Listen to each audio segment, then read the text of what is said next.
So eto mga sangkay yung malupit na good news na dapat po malaman ng sambayan ng Pilipino.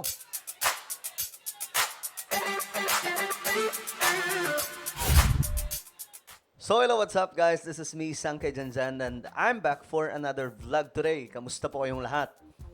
Eto, pag-usapan po natin mga sangkay ang isa sa mahalagang impormasyon na dapat po malaman ng sambayan ng Pilipino. But anyway, bago tayo magsimula, paki-subscribe po muna yung ating YouTube channel.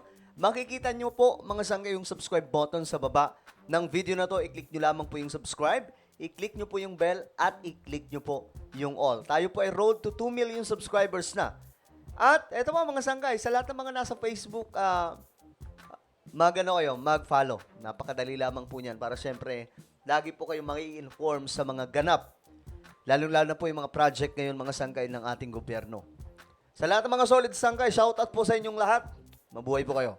Ngayon, ito mga sangkay, pag-usapan po natin ito. Magandang pag-usapan to kasi marami pong hindi nakakaalam tungkol po dito. Alam nyo ba? Ito, unahin po muna natin to.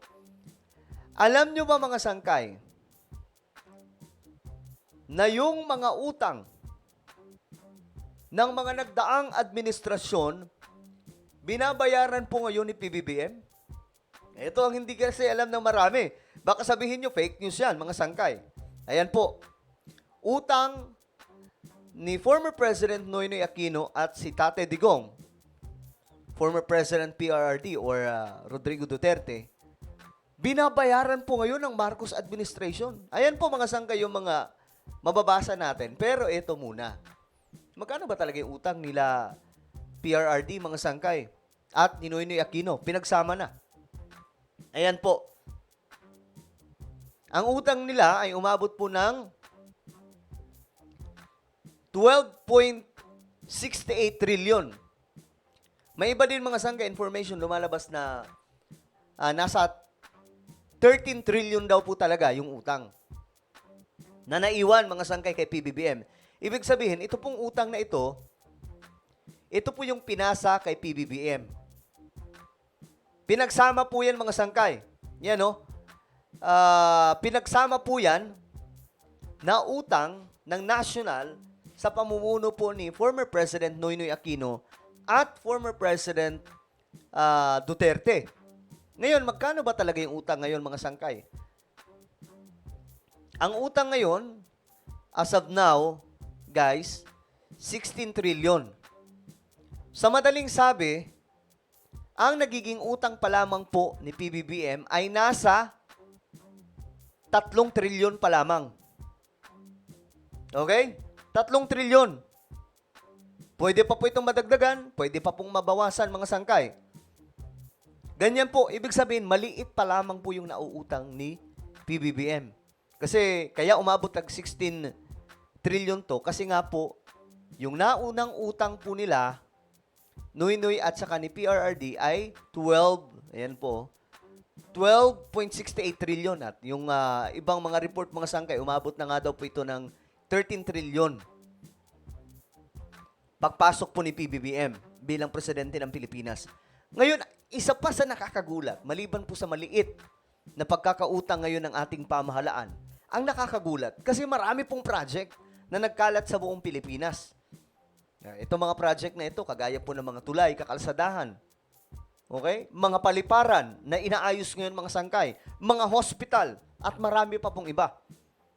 So saan kumukuha ng pera? At ito yung malupit. Yung pamahalaan natin ngayon mga sangkay, nagbabayad ng utang. Ayan po mula po ito sa Philippine News Agency. Ayan. Utang daw po ng gobyerno. Ayan government debt payments up 59% in January to October 2023. Ibig sabihin, mga sangkay, nakakapagbayad po si PBBM ng utang ngayon? Yes. Siya po ang nagbabayad ngayon sa mga inutang ng mga nauna. Isipin nyo yan, mga sangkay, may mga project. Diba? Ang daming proyekto ngayon. Yung tulay nga po, mga sangkay ng Davao City at Samal Island, mga sangkay, di ba? Yung dalawang isla na ito, ipagdudugtong sa pamamagitan po ng tulay. At matatapos po yan, mga sangkay, sa 2028. Continuous po ang pagbe-build up at pagkukonstruct, mga sangkay, sa tulay na ito. Tatak Marcos na tulay. Do pinagplanuhan po yan mahabang panahon, mga sangkay, pero si PBBM ang nakapagpatayo nung siya ay umupo bilang Pangulo ng ating bansa. Ito 2023, nagbabayad na. How about 2024? Nakakapagbayad ba? Ayan, mga sangkay. Ito po yung update. Government settles 91.6% of debt service for 2024. Kita nyo na, mga sangkay?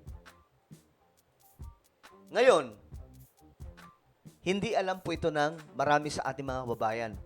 Ang buong akala nila, mga sangkay, walang ginagawa yung gobyerno. At sa totoo lang, matindi itong ginagawa nila ngayon, mga sangkay. Imagine niyo, si PBBM lang pala ang solusyon para mabayaran yung utang. Kaya nga minsan, napaisip ako teka lang, Mr. President, ano ba nangyayari? Bakit ang daming pera ng pamahalaan at nakakapagbayad tayo ng utang?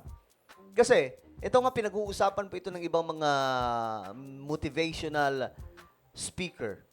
Sabi nila, tayo sa Pilipinas, yung gobyerno natin, utang lang ng utang ng utang ng utang. Wala pong balik.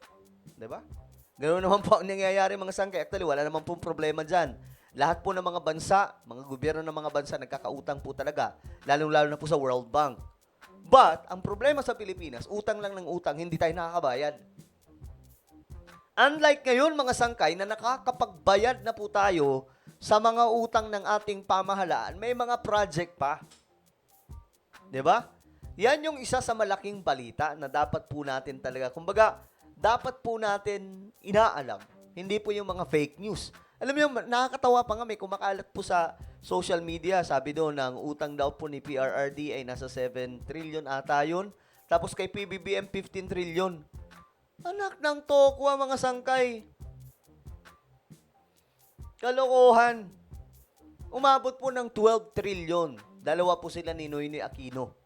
Or almost, nasa 13 trillion na rin po, mga sangkay. Pero, ang malupit ngayon, nagbabayad. Baka nga, ang ikagulat natin dito, mga sangkay, kapag nabayaran lahat, yung utang ng pamahalaan, kapag ka nangyari yan, mga sangkay, ay naku, ewan ko na lang, hindi man laki yung mga mata ninyo. Kahit tayo sigurong lahat, magugulat tayo. Di ba? Ito po, ulitin ko, nagbabayad po ang gobyerno natin ng utang. At ito po yung good news para po sa ating mga kababayan. Okay? Mga sangkay, well, ano po ang inyong opinion sa ating napag-usapan ngayon? Just comment down below. Meron po tayong YouTube channel, ito, Sangkay Revelation. Hanapin nyo kaagad ito ngayon, guys. Then click the subscribe, click the bell, and click all. Ako na po ay magpapaalam. Mag-iingat po ang lahat. God bless everyone.